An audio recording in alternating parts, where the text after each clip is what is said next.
AAA estimates that nearly 1.5 million people will travel by car in Michigan over the 4th of July holiday. But it can be a dangerous time out there on the roads. Last year alone, MSP says 17 people were killed in crashes in Michigan during the 4th of July weekend. In the future, automakers hope to make such holiday a lot safer with autonomous driving technology. But how close are we to that kind of freedom? Well, 7 Action News reporter Kim Russell has a closer look at the ride of the future. In recent weeks, when I'm getting in my car in the morning to head to work, my daughter, who's 3, asks me a question. You get in the back, please? So for her, I'm asking the question, when will I get to get out of the front seat? From Tesla to Ford, automakers are announcing new technology. The vehicles can listen and learn. More vehicles are coming with some autonomous capabilities. The new electric F-150 Lightning, for example, offers Blue's Cruise, which will use sensors to do some hands-free driving, while drivers still sit in the driver's seat. For my daughter, I asked, when will I be able to sit in the back with new technology?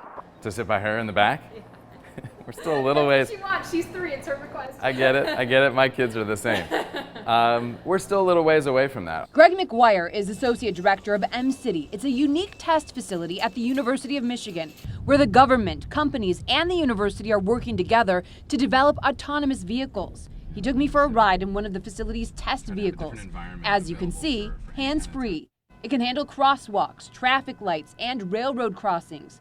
I'm glad that we're moving at a slightly slower pace so that we know that the technologies that we're inventing and the changes that might happen in society can be thought about more carefully before it's too late. The research that we have here at CAR shows it's not going to be commonplace till maybe 2040. Carla Balo is the president and CEO of the Center for Automotive Research. She says that automakers are still working on how to expand vehicle abilities to communicate so robot drivers can make good decisions.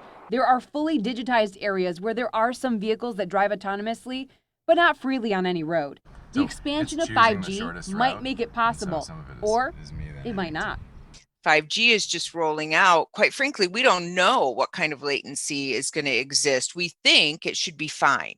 Hackers have made headlines in recent weeks as they used ransomware to attack meat and gas companies. Just this week, CAR held an event to talk about the need to make sure connected vehicles have cybersecurity now and in the future.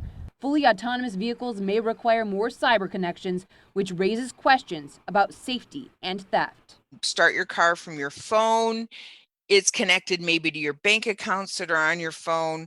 So think about what you're connecting with your vehicle and how these things are intertwined, because anytime they're intertwined, one leak can come all the way through. And now we're pulling up to our destination. At Mcity, researchers are making progress while challenges from public policy to insurance are worked out.